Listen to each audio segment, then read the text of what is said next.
Que le Seigneur notre Dieu bénisse chacun d'entre nous.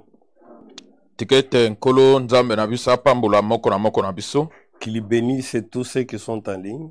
Apambola pe ba nyonso bazali na nzana singa. Et qu'il bénisse tous ceux qui écouteront cette parole. Pe apambola ba nyonso bakoyoka liloba oyo. Nous allons prendre nos écritures d'Apocalypse chapitre 19. Tokozwa makomi na biso na mokanda na emoniseli zomi na libwa. Nous lisons du verset 7 au verset 9. Tokobanda na molongo na sambo kino na libwa. Nous sommes dans la version Scofield. Tozana kobongola oyo ya Scofield. Réjouissons-nous, soyons dans l'allégresse. Tosepela pe tozala kat na sai. Et donnons-lui gloire, car les noces de l'agneau sont venues. Pe topesa ye nkembo jambi elambo na mwana mpate eye. Son épouse s'est préparée. Pe mwasi na ye na libala asili komibongisa. Et il lui a été donné de se revêtir d'un fin lin. E pesamelaki ye kolata elamba ya petepete. Éclatant. Kongenga. Pur. Pe ya peto. Car le fin lin, ce sont les œuvres justes des saints. Jambi elamba oyo ya petepete ya ngonde misala sembo ya babulami. L'ange me dit. Mwanza alobi na ngai ete. Écrit. Comment? Heureux ceux qui sont appelés au festin des noces de l'agneau. Esengo na baeba biangami na elambo na mwana mpate. Puis il me dit. Pesi malobi na ngai. Ces paroles sont les véritables paroles de Dieu. Maloba oyo mazali maloba oyo ya solo ya nzambe. Nous allons prier le Seigneur. To kobonde la nkolo.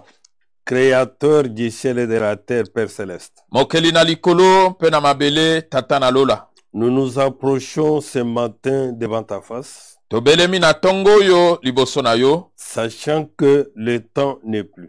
Koyebaka ete ngonga ezali susute. Et que tu viens bientôt prendre cette épouse qui s'est préparée. Ete ozali koya kokamata noki mwasi na libala oyo asili komibongisa. Nous avons la certitude que nous sommes parmi cette épouse. Tozali na mama ete tozali katikati na mwasi na libala oyo. C'est pourquoi tu ne cesses à tout temps et à tout moment. Tina wana ozali kotika te na tango nyonso na ngonga nyonso. De nous fournir tout ce qu'il nous faut. Ya kopesa biso mayemanso masengeli. Pour que nous puissions nous préparer. Poete tokoka komilengela. Dieu de gloire. Zame na nkembo. Créateur du ciel et de la terre. Mokeli na likolo pe na mabele. Tu connais nos besoins pressants. Oyebi babosenga na biso oyo ya mbangu. Accorde-nous notre pain quotidien. Pesa biso lipana biso ya mokolo. Fortifie chacun de nous, Seigneur. Kembisa moko na biso nkolo. Et sois à tout temps et à tout moment notre secours. Zala na tango nyonso na ngonga nyonso lisungi na biso. Toi qui connais chacun de nous, Seigneur. Yo oyo yebi moko na biso nkolo. Fais quelque chose dans notre vie, Père. Sala iloko moko katabomo na biso tata. Qui puisse nous rapprocher davantage de toi. Oyo ekoki kobele misabiso koleka na yo. Bénis l'interprète. Pambola molimboli. Bénis les techniciens. Pambola ba technicien. Bénis tous ceux qui écoutent. Pambola ba nyonso ba koyoka. En les bénissant, Seigneur. Ko pambola ka bango nkolo. Bénis-moi aussi. Pambola ngai pelokola. Bénis ces écritures. Pambola makomi oyo. Au nom tout puissant. Na kombo na nguya nyonso. De notre Seigneur. Ya nkolo na biso. Et Sauveur. Pe mobikisi. Jésus-Christ. Yesu Kristo. Amen. Amen. Mes bien-aimés frères et sœurs, balingami bandeko na ngai mibali basi. Ici où nous venons de lire, on nous demande d'être dans la joie. Esika touti kotanga bazali kosenga na biso ete tozana esengo. Pourquoi nous devons être dans la joie? Pona nini tosengeli kozana esengo? Et que nous puissions aussi donner gloire à Dieu. Tokoka pe kopesa nkembo na nzambe. Car les noces de l'agneau sont venues. Jambi elambo na mwana mpate esili koya. Et que son épouse s'est préparée. Pe mwasi na ye na libala asili komibongisa. Oui, mes bien-aimés frères. Iyo ba ndeko na ngai mibali basi. Et qu'il a été donné à cette épouse. Ete silaki kopesa mela na mwasi na libala oyo. De se revêtir d'un fin lin. Ya kolata elambo ya petepete. Éclatant. Oyo ezako ngenga. Et puis. Pe ya peto. C'est autour de ça que nous allons essayer un peu de parler. Ezali nzinga na ngonde tokolobela. l'épouse revêtue mwasi na libala oyo alati d'un fin lin elamba ya petepete éclatant kongenga et pur. pe peto. Oui, mes bien-aimés, Boye balingami. avant que nous entrons dans ce revêtement de l'épouse, Yambwete tokota kat na molato oyo ya mwasi na libala. nous jetons un coup d'œil dans 2 Corinthiens chapitre 11. Tokobwaka liso na bakorinti ya mibale mokapo ya zomi na moko. Il est écrit là-bas au premier verset et deuxième verset. Ekomami kuna na molongo ya liboso mpe ya mibale. Oh, si vous pouviez supporter de ma part un peu de folie. Oh, soko bokokaki koyikela ngai mwa mpiko pona bolema. Mais oui, supportez-moi. Iyo boyikela ngai. Car je suis jaloux de vous d'une jalousie de Dieu. Jambi nazali na zuwa pona bino zuwa oyo ya nzambe. Pourquoi Paul avait la jalousie de Pona nini Dieu? Paul azalaki na zuwa? Parce que je vous ai fiancé à un seul époux. Wete na siliko bandisa bino na mobali na libala moko. Pas deux époux, Mibali na libala mibale un te. seul époux, Mobali na libala moko. qui est le Seigneur Jésus-Christ. Oyo ezali nkolo Yesu Kristo. Pour vous présenter à Christ, Pona kotalisa bino epai na Kristo. lui qui est notre époux, Ye oyo aza mobali na biso na comme libala. une vierge pure. Lokola moseka oyo ya petwa. Une vierge qui n'a pas de tache. Moseka oyo azangi litono. Une vierge qui n'est pas sale. Moseka oyo azali mbindo te. Mais une vierge pure. Kasi moseka oyo ya peto. Réservée pour le mariage de l'agneau. Oyo abombami pona libala na mwana C'est mpate. pourquoi, mon frère, ma soeur, Tina wana ndeko na ngai mwasi mobali. même dans Ephésiens 5, il est écrit, Ata na baefese ya mitano ekomami. au verset 25, en comparant avec l'époux, le Bon. mari, Molongo ya tuku mibale na mitano kokokanisaka yango na mobali na que libala. mari que chacun aime sa femme comme Christ a aimé l'église. Mibali tikete moko na moko alinga mwasi na ye lokola Kristo alingaki Et s'est lingo. livré lui-même pour elle. Pe amikabaki ye moko pona yango. Oui, effectivement, le Seigneur a manifesté son amour à l'égard de l'église. Solo nkolo atalisaki bolingo na ye epai na lingomba. Jusqu'à donner sa propre vie. Kino na kopesa bomo na ye moko. En subissant une mort honteuse. Penza na kokufaka liwa oyo ya soni. Qui est la mort de la cour. Oyo ezali kufa ya ekulusu. Où il était suspendu entre le ciel et la terre. Wapi azalaki ya kodiembela katikata likolo mpe mabele. Exposé tout nu. Penza batalise bolumbu. À cause de cet amour Na ntina na bolingo wana. qu'il avait pour toi Oyo azaki nango pona yo. et qu'il avait pour nous. Pe azaki nango pona ngai. Qu'afin de la sanctifier en la purifiant et en la lavant par l'eau de la parole. Po ete akoka kobulisa yango na nzela na mai na liloba nsima na ye kopetola yango na libati na mai. Donc cette église devait purifier Lingombo oyo esengelaki epetolama et laver pe esukolama par l'eau de la parole. na nzela na mai na liloba. Il n'y a que la parole de Dieu Bobele kaka liloba na qui nzambe peut faire jaillir de l'eau. nde ekoki kobimisa Et mai. c'est cette eau-là Nde mai wana qui peut sanctifier ekoki et kobulisa laver kosukola l'épouse de Christ. mwasi na libala na Kristo. Que pour faire paraître d'évaluer cette église glorieuse. Po ete akoka komonisa liboso na ye eklese oyo ya nkembo. Sans tache, Kozanga litono, ni ride, kozanga nzoloko, ni rien de semblant. to eloko moko Mais kokokana nango. sainte et irréprochable. Kasi bule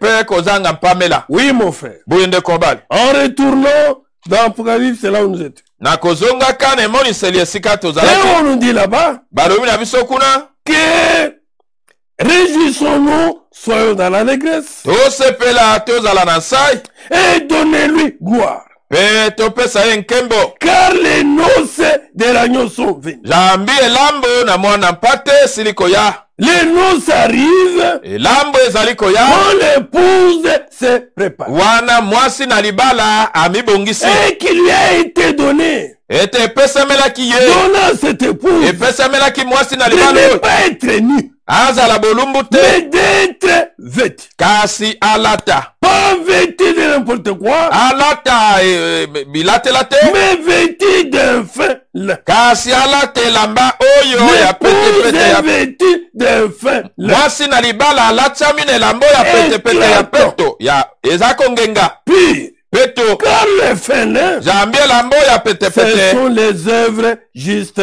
des saints. ezali misala oyo sembo ya babulami Le fin lin n'est pas, ce ne sont pas des habits Mi- que l'homme va porter. bilambo ya petepete ya pembe yango te bilambo oyo moto aza kolata La Bible elle-même nous explique que biblia yango moko eza kolimbolela biso le fin lin lambo oyo ya petepete dont l'épouse s'est revêtue, oyo mwasi na libala ce sont alati les œuvres justes des saints. ezali misala oyo sembo ya babulami Un saint doit avoir des œuvres justes. mosantu to mobulami asengeli kozala na misala oyo Un ya saint sembo n'écoute pas seulement la parole de Dieu, mosantu ayokaka liloba mais na la nzambe te parole que les saints écoutent, liloba oyo mosantu aza koyoka les saints la met en pratique mobulami aza kotia yango na et cela misala produit les œuvres dignes. yango ezali kobota misala Car oyo le ebongi Seigneur po ete nkolo nous a créés pour ça. akelaki biso mpo na C'est yango pourquoi dans Ephésiens 2, il est écrit ntina wana na baefese ya mibale ekomami au verset 10, molongo ya zomi car nous sommes son ouvrage.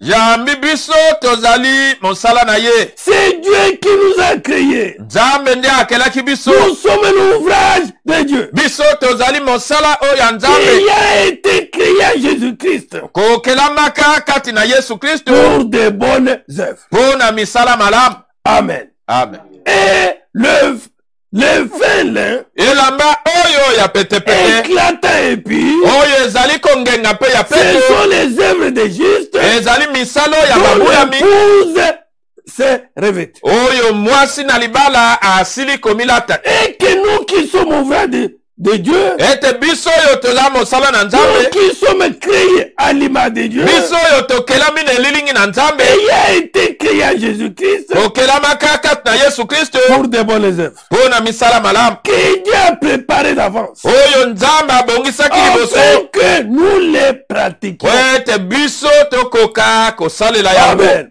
Dieu nous a prédestinés, ma soeur, nzambe abongisaki biso liboso ndeko mwasi mobali réellement avoir de bonnes œuvres, mpenza ya kozala na misala oyo à malamu être revêtus de bonnes ya œuvres, kolatisama misala oyo malamu et cela yango d'avance, libela avant même la création du monde, yambo ete mokili esalema avant même que nous soyons créés. yambo ete biso tokelama La volonté de Dieu mokano na nzambe n'était pas seulement que nous écoutons la parole, ezalaki kaka te ete biso toyoka liloba nous l'écoutons, toyoka yango nous la pratiquons, totia yango na et misala cela yango apporte de bonnes œuvres. ezali kobota misala malamu Amen.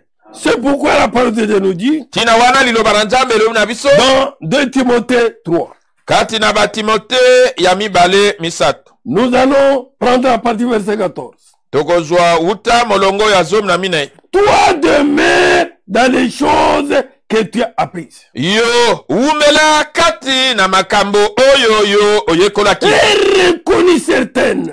mpe oyo eyebani ete ezali solo Oui, nous avons appris la parole de Dieu. biso toyekolaki liloba na Nous nzambe l'avons reconnu comme étant la vérité, mpe tondimaki yango lokola solo comme étant la parole vivante. lokola kozalaka liloba oyo na bomoi Oui, mon frère. boye ndeko Oui, basi ma soeur. boye ndeko mwasi Et sachant de qui tu les as appris. mpe koyebaka uta na nani oyekolaki yango Dès ton enfance, uta bomwana na yo tu connais les saintes lettres oyebi mikanda oyo na bule qui peuvent te rendre sage à salut par la foi en Jésus-Christ. oyo mikoki kokomisa yo na bwania na lobiko na nzela na kondima kati na yesu kristo Toute écriture est inspirée de Dieu likomi nyonso lipemelami na nzambe et utile pour enseigner, mpe ntina mpo na kolakisa pour convaincre, mpo na kondimisa pour corriger, mpona kosembola, pour instruire dans la justice. mpona kolakisa kati na bosembo. Pourquoi nous devons être enseignés? Mpona nini tosengeli kolakisama, Être convaincus par la parole. mpe kondimisama na liloba, La croire uniquement qu'elle est réelle. kondima yango solo ete ezali solo, La croire qu'elle est vraie. kondima ete ezali solo. Mais pourquoi cette parole doit nous corriger? mpona nini liloba esengeli kosembola biso De notre vraie manière de vivre. na lolenge na biso ya pamba ya On kobika. vivait selon les coutumes. Tozalaki kobika kolandaka On bokoko, marchait selon le monde. tozalaki kotambola Mais kolandaka la bokoko. parole de Dieu vient nous corriger. Kasi liloba na nzambe Nous ezali koya kosembola remettre biso, dans les bons chemins. kozongisa biso na nzela Et malamu, ne plus agir comme on agissait autrefois. po ete tosala lisu te ndenge tozalaki Mais kosala na ne kala, plus parler comme on parle autrefois. koloba lisu te ndenge tozalaki koloba kala, Que pour nous instruire dans la justice. mpona kolakisa biso kati na bosembo. Pourquoi cela? mpona nini yango? C'est pour que l'homme de Dieu Po ete moto na nzambe soit accompli ye abonga et propre mpe petwa à toute bonne œuvre. na mosala nyonso malamu. Amen. Amen. La parole de Dieu ne vient pas nous enseigner liloba na nzambe ezali koya te kolakisa biso pour que nous puissions devenir des perroquets, po ete tokoma batyaku, qu'on devienne des macrocéphales, tokoma mito minene, qu'on puisse réciter ça. tokoka kozongela kaka Et la yango. parole, quand nous l'écoutons, liloba ntango toza koyoka yango, elle nous enseigne, yango eza elle kolakisa touche biso, nos cœurs, eza kosima elle nous mitema na biso, transforme. eza kolakisa biso, Nous l'obéissons, toza nous kotosa la yango, mettons en pratique, toza kotia yango na et misala, nous produisons mpe toza les kobota œuvres dignes. misala oyo milongobani. C'est ça le but de ce message. yango nde tina ya sango oyo, C'est ça le but de cette parole. yango tina ya liloba Oui, oyo. mon frère. boye ndeko Oui, basi, ma soeur. boye ndeko Nous ne basi, sommes pas de ceux qui écoutent tozali te baye bazali koyoka et qui font contrairement à ceux qui écoutent. mpe bazali kosala makambo Nous kokesana na oyo sommes bayoki. de ceux qui écoutons la parole. tozali boyo bazali koyoka liloba, Nous l'obéissons. tozali kotosa Nous yango, disons amen à ça. tozali koloba amen na Que yango, je vais m'y mettre au travail. ete ngai nakomitia na mosala. Et quand nous acceptons cette parole avec joie, ntango tondimi liloba oyo na esengo, la parole de Dieu liloba na nzambe nous transforme ezali kobongola biso totalement. mobimba mpenza. C'est pourquoi dans Jacques, tina wana na yakobo il est dit au verset 14, elobami na molongo ya zomi na minei, mes frères, bandeko na ngai, que sert-il à quelqu'un de dire qu'il a la foi? ezali na litombani na moto koloba ete aza na kondima, La foi qui vient en écoutant la parole. kondima oyo ewutaka na koyokaka liloba, La foi qui vient à travers les messages de Dieu. kondima oyo ezali kowuta na sango ya nzambe. S'il n'a pas les œuvres, soki aza na misala te, cette foi peut-il les sauver? kondima wana ekoki kobikisa ye Non, j'ai la foi. te. Naza na kondima, Je crois réellement à la parole de Dieu. nandimaka solo liloba na C'est nzambe très bien. malamu. Et tu es réellement revêtu solo osili d'un kolatisama fin elambo ya petepete éclatant épi oyo eza kongenga venant de pepete, la parole de Dieu. oyo eza liloba na Tu es ni. to oza bolumbu. Oui, boye verset 21. tukumi bana moko Il est dit là-bas. elobami kuna, Abraham est notre père. abalama tata na biso Ne fit-il pas justifié par les œuvres ye alongisamaki te na nzala na misala, lorsqu'il offrit son fils Isaac sur l'autel? wana ye atombelaki mwana na ye Isaac na etumbelo. Dieu parle à Abraham. nzambe alobi na Abraham C'était d'offrir son fils Isaac. ezalaki ya kobonzela mwana na ye Isaac, Il ne pouvait pas seulement chanter. akokaki kaka koyemba te, Je vais offrir mon fils. ngai nakotombela mwana na ngai. Il offrait votre fils. nzambe alobi na ye bonzela ngai mwana na yo. Abraham était passé à l'action. Abraham alekanaki na misala, Il a pris les bois. azwi bakoni, Il a pris son fils. azwi mwana na Il est ye, parti avec lui. ake na À ye l'endroit indiqué par na Dieu. esika nzambe alobaki, Il a ligoté même son fils akangi mwana basinga pour l'offrir. mpo na kobonzela ye mbeka. Oui, mon frère. boye ndeko bani, N'écoutons pas seulement la parole. toyoka kaka liloba te, Nous sommes dans le temps, mon frère, ma soeur. tozali na ntango oyo ndeko mwasi Nous mobali, devons mettre en pratique wapi tosengeli tout kotia na ce que misala nous avons écouté, nyonso oyo tosi que nous avons toyoki, reconnu, oyo que c'est la parole vivante. ete ezali liloba oyo ya bomoi Afin que cette parole vivante po ete liloba wana ya bomoi produise la vie à nous. ebota bomoi Et kati que ya nous biso soyons différents biso toza ya kokesana de ceux qui ne seront pas enlevés. na baoyo bakonetolama te. Nous qui nous préparons pour l'enlèvement, biso oyo toza komilongela mpona nous devons konetolama devenir différents. tosengeli kokoma ya Un kokesana peuple mis à part. libota oyo Un etami peuple pembe différent des autres. libota oyo ekeseni na basusu Mais pendant cette période, ata na eleko oyo communément appelée de la pandémie, oyo babenge te ya bokolo oyo ya notre moki attitude, lolenge na biso notre comportement, ezaleli na notre biso parler, elobeli na ça biso doit être différent esengeli ekesana des autres. na basusu. Oui, mon frère. boye nde Oui, kombani ma soeur. boye nde Car komasi nous, po ete biso notre vie bomoi na doit biso être influencée esengeli etindikama par la parole. na liloba. Oui, boye c'est pourquoi ntina wana on nous dit là-bas, balobi na biso kuna il voit que la foi agisse avec ses œuvres. moni ete kondima ezalaki kosala elongo na misala na yango Et que par les œuvres, la foi fut rendue parfaite. ete na nzela na misala kondima ekomisamaki kobonga be. Oui, je crois c'est bien. iyo na ndimi eza malamu. Oui. boye Où sont les œuvres wapi misala qui doivent rendre parfaite oyo esengeli ekomisa kobonga be ta foi? kondima na yo. Oui, mon frère. boye nde kobani Ainsi, s'accomplit ce que dit l'Écriture. boye ezali kokokisama oyo likomi elobi Abraham écrit à Dieu. abrahama andimelaki Et nzambe cela lui fait impute en justice. yango etangamelaki Et eboyenge il mene s'est appelé ye abengamaki ami de Dieu. moninga ya nzambe Puisqu'il met en pratique la parole de Dieu. po ete azalaki kotia na misala liloba na Il nzambe vivait comme Dieu voulait. azalaki kobika ndenge nzambe C'est ainsi alingaki qu'il était appelé ami de Dieu. boye nde abengamaki moninga ya nzambe. Oui. boye Tu ne peux pas dire que c'est mon ami. okokoloba te to oyo moninga na ngai Pendant que tu rejettes nzoka nde ozala kobwaka ce qu'il te dit. oyo ye azala kolobela yo. Non, mon frère. te ndeko Non, ma soeur. te ndeko mwasi Que le Seigneur bien en aide. kolo aya kosunga biso Verset 24.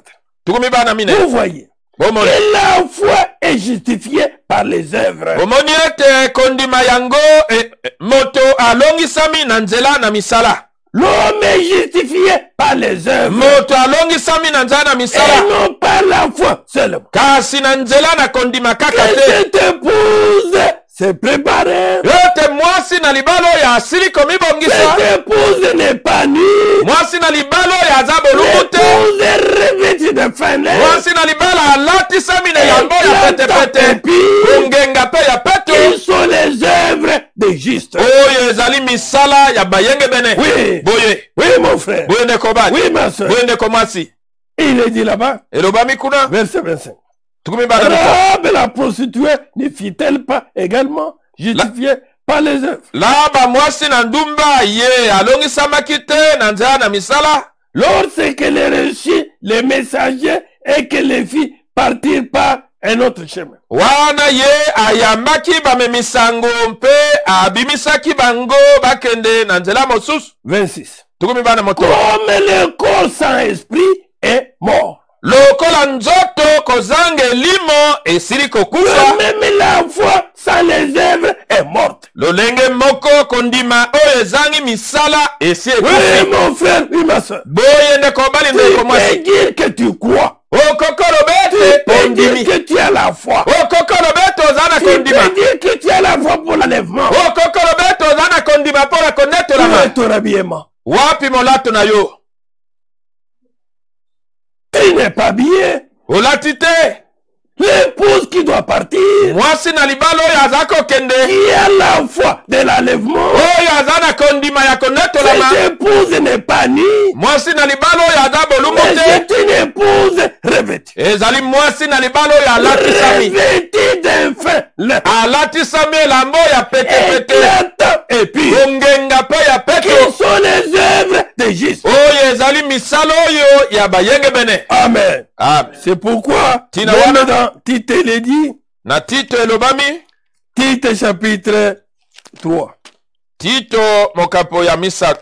Voilà ce qu'il dit là-bas. talo yeloba mikuna. Je prends le verset 8 et 14. Molongo ya mwambe mpe zomi na mine. Il est dit ceci. Eloba miboy. Cette parole est certaine. Liloba oyo ezali solo. Une parole certaine. Liloba oyo ya solo. Une parole vraie. Liloba oyo ya mama. Et je veux que tu affirmes ces choses. Nalingete yo ondimisa makambo. Afin que ceux qui ont cru en Dieu. Pote baye basiliko ndimela nzambe. J'ai cru au Seigneur. Ngai na ndimeli nkolo. J'entends l'enlèvement. Nazako zela konote lama. Que ceux qui ont cru en Dieu. Pote baye bandimeli nzambe. S'applique. Bango bami À pesa. pratiquer Ya kosalela. des bonnes œuvres. Kosala misala malamu. Voilà ce qui est beau et utile aux hommes. Tala oyo ezali malamu mpe ntina epai na bato. Oui. Boye. Que voilà ce qui est beau et utile. Yete tala oyo ezali malamu mpe Que ntina. ceux qui ont cru Yete baye bandimeli. en Dieu. Na nzambe. Ceux qui entendent l'enlèvement. Oyo bazala kozela konetolama. Ils s'appliquer Bakoka à komipesa. pratiquer Ya kosalela. des bonnes œuvres. Misala malamu. Oui, mon frère. Boyende kobali. Où sont ces hommes hospitaliers Wapi bato oyo wana bazalaki koyamba bato. qui pouvaient loger même les anges? Oyo bakokaki kolalisa ata banje. Où sont ces hommes qui s'occupaient des pauvres et des démunis? Wapi bato oyo bazalaki kozwa mokuma ya babola boyo Où bakelela. sont ces hommes et les femmes qui pratiquent la libéralité? Wapi mibali baso oyo bazali kokabela bandeko na bango. Où sont ces hommes qui se donnent à l'œuvre de Dieu? Wapi basi mibali oyo bazali komipesa na mosala na Ils nzambe. soutiennent l'œuvre de Dieu. Oyo bazali kosunga mosala na Ils soutiennent nzambe. les enfants de Dieu. Bazali kosunga bana na Dans nzambe. leur bien. Na nzambe na bozwi na bango. Verset 14. Molongo ya zomi na Il mine. faut que les nôtres Esengeli ete boyo ya biso aussi apprennent à pratiquer de bonnes œuvres. bango mpe bayekola kosala misala Donc malamu. je prends partie de 13 pour bien comprendre ce Nazwa zomi na misato po ete tososola malamu. Et soin de pourvoir au voyage des Enas. Sunga zala na bokebi mpe osunga na mobembo ya Zenas. Les docteurs de la loi Molakisi na mobeko et d'Apollos. mpe ya Apolose. En sorte que rien ne leur manque. Na lolenge ete eloko moko ezanga bango te. Il faut que les nôtres Esengeli ete boyo ya biso aussi apprennent à pratiquer de bonnes œuvres. mpe bango bayekola kosala misala Pour malamu. subvenir Pona aux kosunga. besoins pressants. Kosunga na bosenga oyo ya lombangu. Afin qu'ils ne soient pas sans produire de fruits. Po ete bango bazala te kozanga kobota mbuma. Oui, mon frère. Boyende kobali. Oui, ma soeur. Boyende komwasi. Même la Bible nous dit Ata Biblia elobi na il y a biso. plus le bonheur Ezali na esengo en koleka donnant kopesa qu'à recevoir. esika ya kozwa. Oui. Boye. Il faudra aussi Esengeli mpe ayez soin de pouvoir au voyage des Enas et ete d'Apollos. okoka kosunga na mobembo ya Zenas mpe ya Apollo. Ils étaient dans le voyage missionnaire. Bango bazalaki na mobembo ya kopanza Que samala. rien ne puisse leur manquer. Ete eloko moko te ezanga bango. Car il faut que les nôtres Esengeli ete boyo ya aussi biso apprennent à pratiquer de bonnes œuvres. bango mpe bayekola kosala misala malamu Pour subvenir aux besoins pressants. mpona kosunga na babosenga oyo ya mbango bango. Afin qu'ils ne soient pas sans produire de fruits. Po ete bango bazala te kozanga kobota bambuma. Aide-nous, Seigneur, Sunga biso nkolo à être vraiment revêtus ya kolatisa solo et non être nus. kasi tozala bolumbu te. Oui, mon frère. Boyende kobali. Oui, ma soeur. Boyende komwasi. Nous avons besoin de ce secours. Tozali na bosenga ya lisungi oyo. Un réel secours venant de la part de Dieu. Lisungi oyo ya solo kowutaka na nzambe. Oui. Boye. En allant dans Tite 2, Kokendaka na Tito ya mibale. où nous allons prendre tous les chapitres. Wapi tokozwa molongo mokapo mobimba. Il est écrit là-bas à partir du premier verset. Ekomami kuna ta molongo Pour liboso. toi dire les choses qui sont conformes à la sainte doctrine. Pona yo loba makambo oyo makokani na malakisi oyo ya Petro. Oui, nous sommes dans la saine doctrine. Yo tozali kata malakisi oyo ya bule. Ça, ce n'est qu'une déclaration. Wana ezali kaka maloba. Il faudrait réellement que ça soit vrai. Esengeli ete yango ezala solo penza. Et que ma soeur, mon frère, Ete ndeko mwasi mobali. c'est bien de déclarer. Ezali malamu koloba. Les autres sont dans les faux. Bamosusu bazali kata Mais lokuta. nous sommes dans la saine doctrine. Biso toza na malakisi oyo ya Voilà les solo. choses qui sont conformes à la saine doctrine. Tala makambo oyo makokani na malakisi ya sembo. Pour toi, dis les choses qui sont conformes à la saine doctrine. Pona yo loba makambo oyo makokani na malakisi oyo ya sembo. Qu'est-ce qui est conforme à la saine doctrine? Nini oyo ekokani na malakisi na sembo. Dis que les vieillards Lobe ete bampaka. doivent être sobres, Basengeli kozala ya kotelema na doivent katikati. être honnêtes, Basengeli kozala sembo. doivent être modérés, Basengeli kotelema malamu. saints dans la foi, Bule to Petro kati na dans kondima. l'amour Kati na bolingo. et dans la patience. Pe na motema molai. Oui. Boye. Qu'est-ce que ça aux vieillards? Loba yango na bampaka. Nous avons cru ça fait longtemps. Biso tondima utata molai. Nous avons vieilli dans ce message. Biso tonuni kata sango. Toi qui as veillé dans ce message, Yo nuni kata sango yo. sois sobre, Yo zala ya kotelema na katikati. sois honnête, Zala sembo. sois modéré, Zala ya kotelema malamu. sois saint dans la foi. Zala penza bule kata kondima. Ne t'étonne pas Kota tata manate. dans la foi, Kati na kondima. dans l'amour Na bolingo. et dans la patience. Kati na motema molai. Oui. Boye. Dis que les femmes âgées, Lobete baso yo bakoli. nous avons tendance dans le message. Biso tosali bambula songolo kata sango. Nous avons été mariés, nous avons eu des enfants, et les enfants se sont mariés dans ce message. Biso tobalaki toboti bana pe babali kati na sango. Et nous sommes toujours dans la saine doctrine. Tozali kaka na malakisio ya sango. Écoute, toi, femme âgée, Yoka yo mwasi oyo okoli. qui prétend être dans la saine doctrine. Oyo lobieto tozali kata malakisi ya sembo. Voilà ce que la saine doctrine te demande. Tala oyo malakisi ya sembo ezako C'est senga na yo. ce que le Seigneur te demande. Oyo nkola ezako senga yo. Que les femmes âgées doivent aussi avoir un extérieur qui convient à la sainteté. Lobete baso oyo bakoli basengeli pe kozala na lolenga ya libanda oyo ekokani to ebongi na bosango. Pas seulement à l'intérieur, Kaka na kati te. ils doivent avoir l'extérieur qui convient à la sainteté. Basengeli kozala na lolenga ya libanda oyo elongo On bani te na regarde de loin, on a affaire à une sainte femme. batali yo mosika balobi ete oyo mwasi À mosantu. partir de l'extérieur. Kaka na lolenga ya Il libanda dit extérieur, oyo elobi libanda dit là, ton habillement, elingi koloba molato na yo, ta coiffure, suki na yo,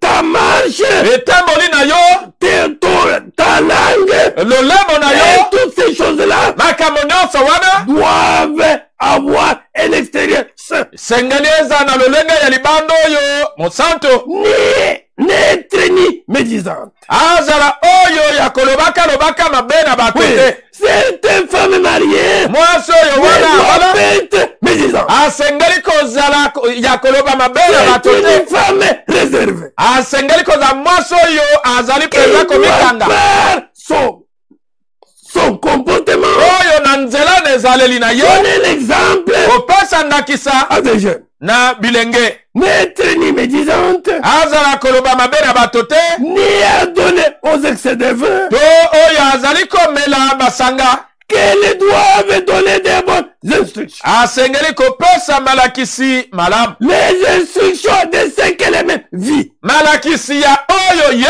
moko azali kobika. Oui. Boye. Tu ne peux pas enseigner aux autres Okoki kolakisa basusu pendant te. que toi-même tu ne pratiques pas. Na tango oyo yo moko ozali kosalela yango te. Non. Te. Tu serais l'enseignante des aveugles. Okozala molakisi ya bakufi misu. Oui. Boye. Oui, mon frère. Boye ndeko ba. On nous dit là-bas, Balo na biso verset kuna. 4. dans le but d'apprendre aux jeunes femmes na ntina ya kolakisa na bilenge basi à aimer leur mari et leurs enfants, ya kolinga mibali na bango mpe bana na bango à être retenus. ya kozala penza ya komikanga Elle-même est déjà retenue. bango moko penza ye moko ya Elle komikanga doit apprendre avec la pratique. ye asengeli ate ya te alakisa na misala na ye moko Chaste, oyo penza petwa occupée aux soins domestiques, oyo penza mipesi na misala oyo ya ndako bonne soumise à leur mari, malamu oyo basokemi na mibali na bango afin que la parole de Dieu po ete liloba na nzambe ne soit pas calomniée. ekoka kotukama te Aujourd'hui, kasi lelo la parole de Dieu est calomniée. liloba na nzambe etukami Oui, Boye. à cause de la mauvaise vie de ces femmes âgées. na ntina na bomoi mabe ya basi oyo wana basili kokola À cause de toutes ces femmes qui se disent dans la sainte doctrine. na ntina na basi nyonso oyo balobi ete bazali kata malakisi oyo ya sembo Verset 6. molongo ya motoba Exhorte de même les jeunes gens. lendisa lolenge moko bilenge mibali Que les jeunes qui disent nous sommes dans la sainte doctrine. bilenge oyo balobi ete toza na malakisi na bule La Bible déclare biblia eza qu'ils kotambola doivent être modérés. basengeli kotelema malamu Te montre toi-même à tous égards komitalisaka yo moko na makambo manso un modèle de bonnes œuvres. ndakisa ya misala malamu Et donne un enseignement digne. kopesaka malakisi oyo ya peto mpe elongomani Une parole saine, liloba oyo ya peto irréprochable, kozanga mpomela afin que l'adversaire po ete monguna soit confus. ayokisa masoni N'ayant aucune maladie de nous. kozangaka mabe moko ya koloba na ntina na Exhorte biso les serviteurs à être soumis à leur maître. lendisa basali bango basokema na bakonzi na bango Amen. amen Les serviteurs à être soumis à leur maître. basali basokema na bakonzi na bango C'est de même aussi même pour les serviteurs de Dieu. lolenge moko mpo na basali na nzambe Qui doivent être soumis à leur maître. Ah, C'est le Seigneur Jésus. kosokema na nkolo na bango oyo ezali nkolo yesu Et kristo Jésus-Christ, il est la parole. yesu kristo aza liloba Oui. boye En laissant un peu un doigt là-bas où nous sommes. na kotikaka moke mosapi esika wana tozali Voilà ce que la parole de Dieu déclare dans Romains 2. tala oyo liloba na nzambe ezali koloba na baloma ya mibale Concernant nous les serviteurs, kotalaka biso basali il est dit là-bas, elobami kuna toi, yo qui te donne le nom des Juifs. Verset 17.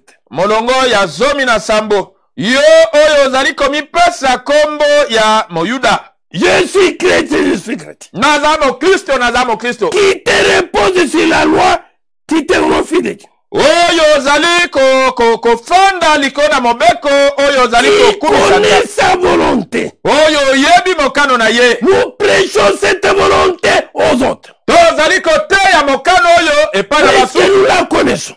po ete toyebi yango Qui apprécie la différence des choses. oyo penza tozali koyeba bokeseni ya makambo Et t'es instruit par la loi. kolakisamaka na nzala na mobeko Toi qui te flattes d'être le conducteur des aveugles. yo oyo ozali penza komipakola mafuta ete ozali mokambi ya bakufi miso La lumière de ceux qui sont dans les ténèbres. pole ya baye bazali kata molili Les docteurs des insensés. molakisi ya bazoba Le maître des ignorants. molakisi ya boyo bayebi Parce te que tu as dans la loi les règles de la science et de la vérité. po ete yo ozali kati na mobeko malakisi oyo ya boyebi mpe ya solo Verset 21 maintenant. tukumi bana moko Toi donc qui enseignes les autres. yo oyo ozali kolakisa Tu basusu ne t'enseignes pas toi-même. ozali komilakisa yo moko te Toi qui pêches de ne pas dérober. yo oyo ozali koteya ete bato bayiba te Tu dérobes. ozali koyiba Toi qui dis de ne pas commettre l'adultère. yo oyo ozali koloba ete basala ekobo te Tu commets l'adultère. ozali kosala ekobo Toi qui as en abomination les idoles. yo oyo ozali koyina bikeko Tu commets des sacrilèges. ozali kosala makambo oyo ya mbindo N'insulte pas. kofinga te Toi-même tu insultes. yo moko ozali kofinga N'escroque pas. koyibela moto Toi-même te tu escroques. yo moko ozali koyibela Ne mentez pas. kokosa te Toi-même tu mens. yo moko oza kokosa Que Dieu nous vienne en aide. nzambe aya kosunga biso Oui, mon frère. boye nde Que kobala nous vivons tobika ce que Dieu dit. oyo nzambe alobi Que nous-mêmes nous pratiquons. biso moko Nous tosalela qui prêchons. biso toza C'est que koteya nous voulons que les autres pratiquent. oyo tolingi ete bamosusu basalela Que le Seigneur nous vienne en aide. kolo aya kosunga biso Oui, mon frère. boye nde kobala Verset 9. Molonga- Le titre 2. tito ya mibale molongo ya libwa Exhorte les serviteurs à être soumis à leur maître. mpe lendisa basali basokema na bakonzi na bango À leur plaire en toutes choses. basepelisa bango na makambo maso À n'être point contredisant. bazala te oyo ya kotelemelaka Le Seigneur dit ceci. kolo alobi boye Toi, tu t'opposes. yo otelemeli yango Tu dis autre chose. olobi eloko mosusu Non. te À ne rien dérober. bayiba eloko moko te Mais à montrer toujours une parfaite fidélité. kasi ya kotalisa ntango nyonso bosembo be Afin de faire honorer en tout la doctrine de Dieu notre Sauveur. po ete bakoka kopesa lokumu na makambo nyonso malakisi ya nzambe mobikisi na biso Oui, mon frère. boye ndeko Oui, mobali ma soeur. boye ndeko mwasi Nous qui croyons la parole. biso tozala kondima liloba Des fois, la parole est insultée. ntango mosu liloba efingami La parole est calomniée. liloba mpenza bakoseli yango makambo Mon frère, ma soeur, ndeko mwasi mobali à cause de notre vie, na ntina ya bomoi na à biso cause de notre parler, na ntina ya elobeli na biso que le Seigneur nous vienne en aide. kolo aya kosunga biso C'est ainsi, mes bien-aimés frères. boye bandeko na ngai balingami Dans 1 Pierre 2, il est écrit, na petelo ya yambo mibale ekomami voilà ce qui est écrit dans 1 Pierre 2. tala oyo ekomami na petelo na yambo On mibale dit ceci. balobi na biso Des boye fois, nous nous ignorons nous-mêmes. ta mosu biso moko toza komiyeba te Voilà ce que la parole de Dieu nous dit au verset 9. tala oyo liloba na nzambe elobi na 1 biso Pierre 2, 9. petelo ya mibale Nous ya yambo allons mibale molongo jusqu'au likwa verset 12.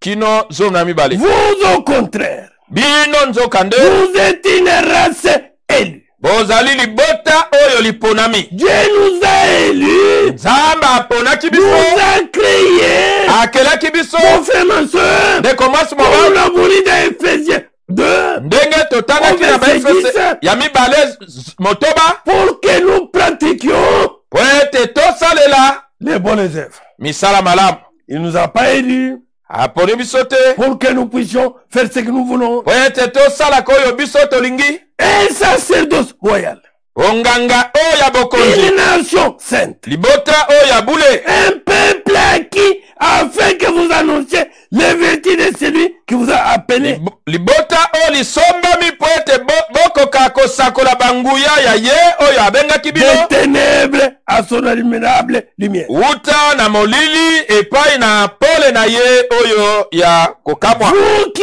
autrefois n'étiez pas un peuple, bino oyo na kalakala bozalaki libota te et qui maintenant êtes le peuple de Dieu. oyo sikawa boza libota na nzambe Vous qui n'aviez pas obtenu miséricorde, bino oyo bozwaki bosawa te et qui maintenant avez obtenu miséricorde. mpe sikawa bosili kozwa bosawa Bien-aimés, balingami je vous exhorte comme étrangers et voyageurs sur la terre, naza kolendisa bino lokola bapaya mpe baleki nzela awa na mokili à vous abstenir de convoitises charnelles ya koboya bilulela oyo ya nzoto qui font la guerre à l'âme. oyo ezali kobundisa elimo Verset 12. molongo zomi na mibale Ayez au milieu des païens bozalaka katikati ya bapakano une bonne conduite, etamboli malamu afin que la même où ils vous calomnient, po ete ate sikoyo bazalaki kokosela bino comme makambo si vous étiez des malfaiteurs, lokola bozalaki basali mabe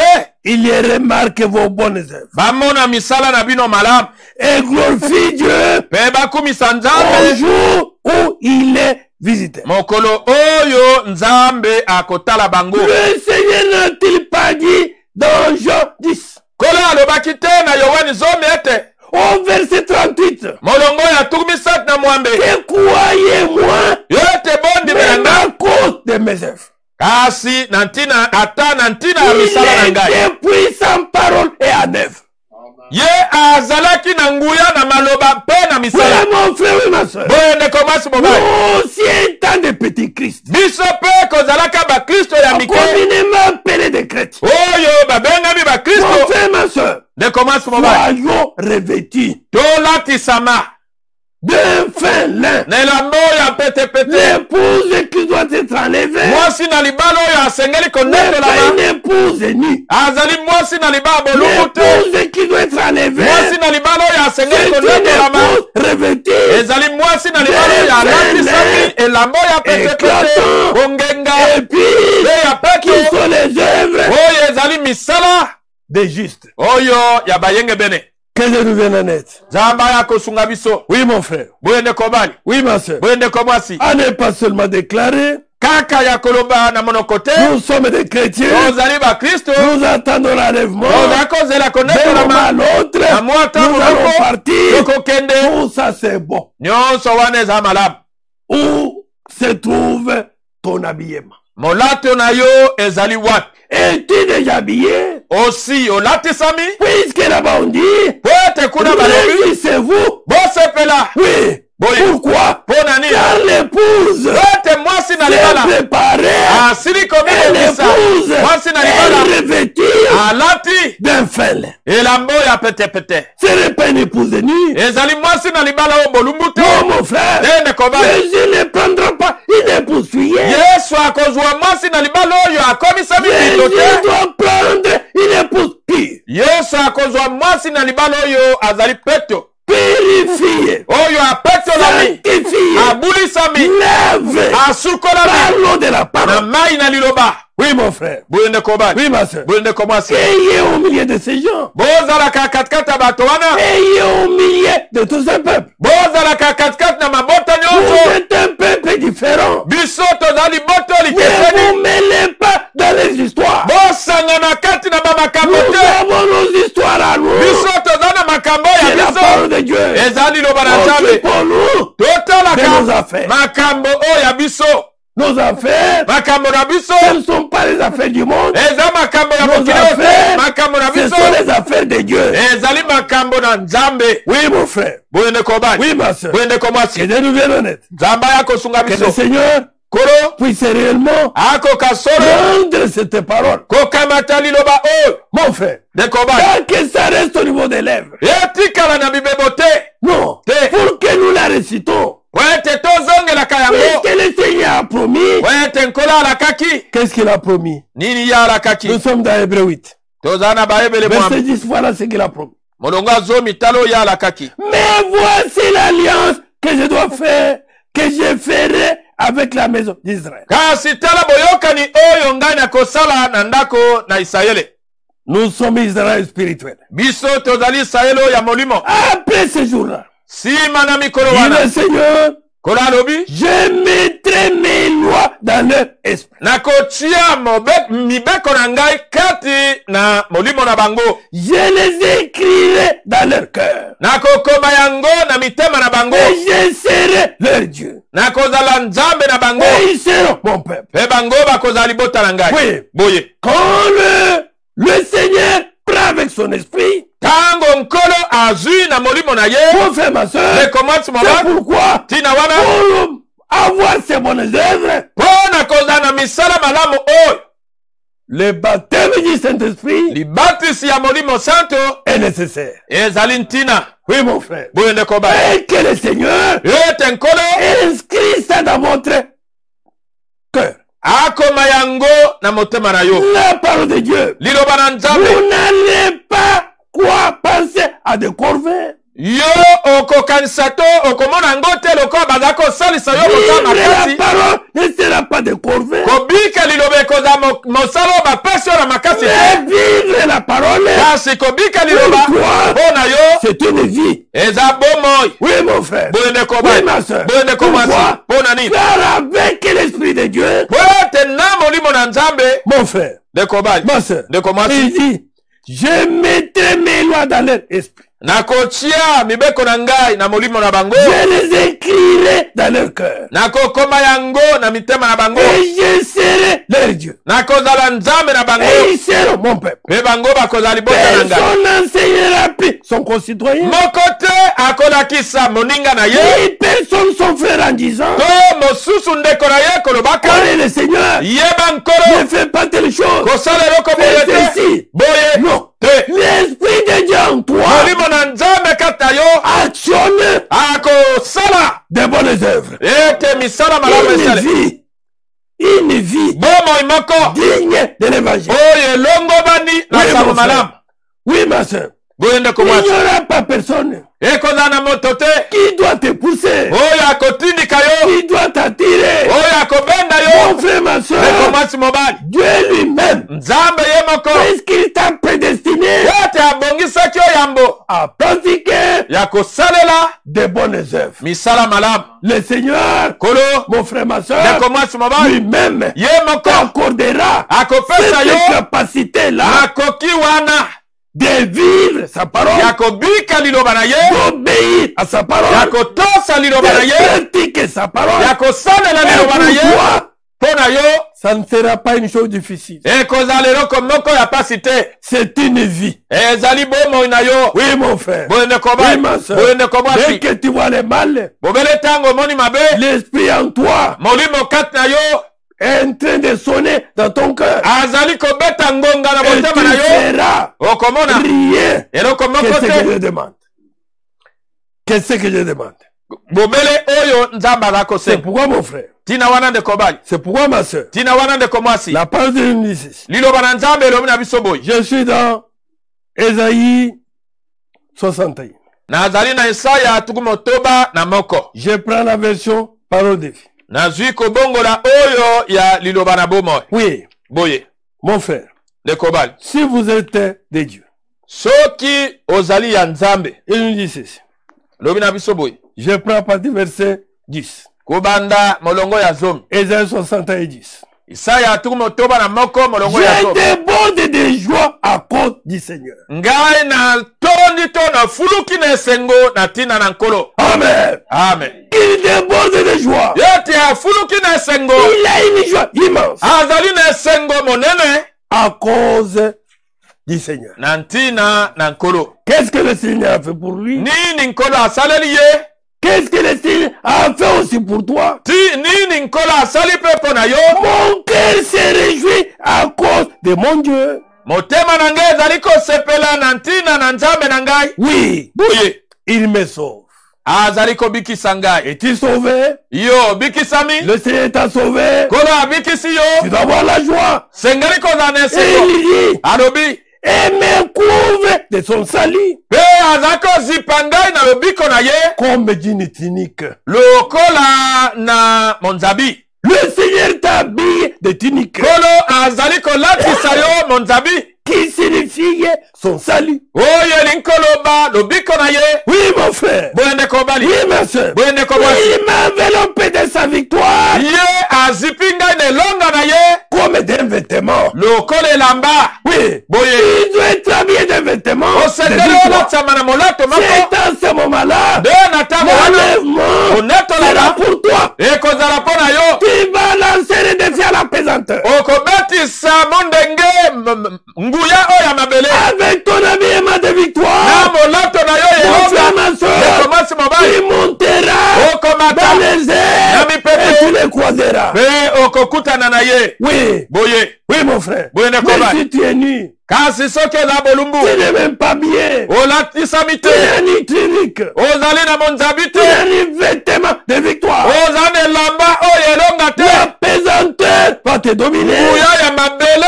Tu ekokonza yo vas rester sur la terre. okotikala na Tu mabele ne peux pas t'envoler. okoki kopumbwa te Mais c'est de Dieu. kasi boya nzambe Mon frère, ma soeur, ndeko mwasi mobali le Seigneur kolo les enveloppes de sa victoire. azingi bango na elonga na ye Pas pour ta victoire à toi. elonga na yo te Tu n'en as pas. oza na yango te La victoire elonga vient de lui. eutaka na C'est pourquoi ye il est dit ici. tina wana Il elobami awa enveloppe de sa victoire. azingi ngai na elonga na ye Comme d'un vêtement. lokola elamba Je ressemble aux jeunes mariés. ngai nakokani na elenge oyo abali coiffé de turban de fête. Oyo penza alati molato oyo yanteke. Ou une jeune mariée, Ton elenge mwasi oyo abali. couverte de bijoux. Oyo azipami na bawolo. Oui, mon frère. Boende kobali. À ce moment-là, Na tango wana. nous serons comme cette jeune mariée. Tokoza lokole elenge oyo abali. La jeune mariée qui doit croiser son époux Elenge oyo asengeli kokutana na mobali na ye. pour les noces de l'agneau. Na elambo ya mwana mpako. Elle est vêtue. Kasi ye alatisami. Elle n'est pas nue. Azali bolumbu te. Mon frère, ma soeur, Ekomasi mobali. elle est vêtue de félin. Alatisami lelamba ya petepete ya Et kongenga. puis, Bepeto. ils sont les œuvres de justice. Oyo ezali misala na bayenge bene. Seigneur, Kolo. viens-nous en aide. Yaka kosunga biso. Seigneur, Kolo. secours-nous. Sunga biso. Oui, mon frère. Boende Oui, komai. ma sœur. Boende komasi. Le temps est à déclin. Ngonga ekomi na suka. Le Seigneur vient bientôt. Kolo azako ya noki noki. Ne nous contentons pas seulement à crier. To sepela kaka te konganga. Nous sommes l'époux de Christ. Biso toza mwasi na libana Non. Kristo te. L'épouse de Christ Mwasi na libana Kristo. se prépare. Azako Et mibongisa. cette épouse, Mwasi na elle libana oyo. est revêtue. Ye alatisami. L'épouse n'est pas nue. Mwasi na libana aza bolumbu Mon te. frère, Deko bali. ma soeur, Deko mwasi. mets-toi en question. Yo mi zonga kata yo moko. Mets-toi toi-même en question. Yo zonga kata yo moko. Vois ta vie telle qu'elle est. Tala bomo ina yo ndenge ezali. Est-ce que réellement Solo penza. les actions que tu mènes, Misalo ozali kobika. la vie que tu mènes, Bomo yo za kobika. le palais que tu utilises, Elobeli na yo. reflète Ezali kotalisa. la sainte doctrine, Malakisi oyo sembo. ce qu'on nous a enseigné par la Bible. Oyo balakisi biso na nzana na Biblia. Est-ce que ta vie Bomo ina yo. peut être identifiée à cette Bible? Ekoki kokokanisa na Biblia oyo. Est-ce que ton langage, Elobeli na yo. est-ce que tes pensées Makanisi na yo. peuvent être identifiées Ekoko kokanisa à cette Bible? na Biblia oyo. Non, mon frère. Tende kobali. Non, ma soeur. Tende komasi. Ne consolons pas notre conscience. Tobondisa lisosoli na biso te. Remettons-nous en question. Tozonga na biso moko. Que chacun pour sa part. Moko na moko na Oui, oyo mon etali frère, ye. ma soeur. Tende komasi Oui, mobali. c'est s'examiner sérieusement seul. Amitala malamu ye moko. Suis-je Nazali vêtu ya kolatisama d'un fin lin na elambo ya petepete. qui sont les œuvres de juste? Oyo ezali misala na bayenge bene. La vie que je mène, Bomo inaza kobika. les actions que j'entreprends, Misala naza kosala. est-ce que réellement Solo ça penza. reflète la parole? Eza kotalisa liloba. Aide-nous, Seigneur. Sunga biso nkolo. Puisque, Seigneur, Po ete nkolo. sans ton secours, Ozanga lisungi na yo. nous n'irons pas. Biso tokokende te. Mais Kasi. nous savons, Toyebi. mon frère, ma soeur, De komasi mobali. si toi, Soki yo. tu négliges, Ozali il y kotia. a un Eza na moko. qui prend ça à cœur. Oyo aza kozwa yango na motema Si mobimba. Soki tu ne yo. pratiques pas la parole, Oza kobika liloba te. Eza na moko. qui la pratique, Aza kobika il y a yango. un Eza na qui la moko. vit, Azali il y kobika a yango. un qui Moko. te dit, Akokoloba. je suis vêtu. Ngai nalatisami. Que Dieu nous aime, Nzambe asunga biso. qui nous vienne en aide Aya kosalisa biso. et qui nous assiste. Asunga biso. Mon frère, ma soeur, De komasi mobali. ne trompons plus notre conscience. Tokosa lisu lisosoli na biso te. Non, mon frère. Tende kobali. Non, ma soeur. Tende komasi. Que le Seigneur nous aide. Kolo asunga biso. Que Dieu vous bénisse. Nzambe apambola bino. Et qu'il puisse réellement, Akoka solo. demandons à Dieu Tosenge pa na Nzambe. de nous donner la capacité. Ya kopesa biso makoki. Sans lui, Kozanga ye. nous ne ferons rien. Tokosala eloko te. Seigneur, Kolo. donne-moi la capacité Pesengai makoki. de vivre ta parole. Ya kobika liloba na yo. Donne-moi la capacité Pesengai makoki. d'obéir à toute ta parole. Ya kotosa liloba na yo Quand tu mobimba. obéiras à toute la parole, Nango kotosa Mais liloba Seigneur, mobimba. Kolo. te scellera de son esprit. Akotia yo elembo na Et molimo na que mon ye. frère, ma soeur, Boyende komasi mobali. vivre la parole de Dieu Obika liloba na Nzambe. ne sera pas de corvée pour vous. Ekozala mosala makasi te mpo na yo. Que Dieu vous bénisse. Nzambe apambola bino. Prions le Seigneur. Tobondela nkolo. Créateur du ciel et de la terre, Père céleste. Mokeli na likolo pe na mabele tata na lola. Nous nous approchons devant toi, l'unique Dieu. Tobelemi epai na yo nzambe se moko. C'est toi seul qui nous a appelés. Bobele yo mokonde obenga kibiso. C'est toi seul qui nous a élus. Yo mokondo pona kibiso. Mais Père Céleste, Kasi tata na lola. il est écrit dans la parole, Et koma mikata liloba. notre capacité vient de Dieu. Makoki na biso mazako uta na Oui, nzambe. tu accordes à chacun la capacité Pesali su na moko makoki. d'obéir totalement à ta parole, Yako tosa mobimba liloba na yo. de mettre en pratique ta parole, Yako tia na misala liloba na yo. à marcher, à vivre Yako tambola yako bika. différemment des gens du monde. Kokesana na bato na mokili. Seigneur notre Dieu, Kolo nzambe na biso. nous voulons par notre moyen de vivre Tolingi na nzana lolenge na biso yako bika. démontrer même aux yeux des hommes Kotalisa na miso na bato. que nous sommes un peuple mis à part. Ete tozali boto yo lichami pembe. Père Céleste, Tata na lola. aide-nous de tout. Aide-nous, Seigneur notre Dieu. Sunga biso nkolo nzambe na biso. Assiste-nous, Seigneur notre Dieu. Salisa biso nzambe na biso. Père Céleste, Tata na lola. il n'y a plus rien de beau sur la terre. Eza sunelo kwa malamu te na Oh mokili. Dieu, Oh nzambe. nous voulons réellement Tolingi solo. être revêtus Kolatisama. d'un fin lin Nelambo ya pete pete. éclatant Oyo eza kongenga. et pur. Repetwa. Seigneur notre Dieu, Kolo nzambe na biso. Créateur de la terre, Mokel na likolo pele qui sont mabele. les œuvres des justes. Oyo eza misana bayenge Nous mene. voulons le reste de notre vie. Tolingi ete na tango nyonso etika ya Père bombo na biso. Céleste, Tata na que lola. notre moyen de vivre change. Lolenge na biso akobika ebongwana. Que notre moyen de parler change. Lolenge na biso akoloba ebongwana. Que notre moyen de penser change. Lolenge na biso akokanisa Et que ebongwana. Père Céleste, Tata na lola. même au milieu des païens, Ata katikata que bakota. les païens témoignent Bapaka na que batatola. Dieu Ete a nzambe. un peuple Aza na libota moko. sur cette terre. Ona mabele o. Dieu de gloire, Nzambe na nkembo. le Dieu véritable, Nzambe na so. afin que quand tu viendras, Po ete tango koya. tu puisses nous prendre. Oya kokamata biso. Assiste chaque frère, chaque soeur. Sunga ndeko mwasi ndeko bali moko na moko. Bénis chaque frère, chaque soeur. Pambola ndeko mwasi ndeko bali moko na moko. Pour voir tout ce qu'il faut, Père Céleste. Sunga na nyonso yesenge tata na lola. Afin que nous vivons Po ete tobika. réellement Solo penza. selon la sainte doctrine. Kokokana na malakisi oyo Seigneur. na sembo. Aide les vieillards, Kolo sunga bampaka. aide les femmes âgées, Sunga baso bakoli. aide les jeunes, Sunga bilenge.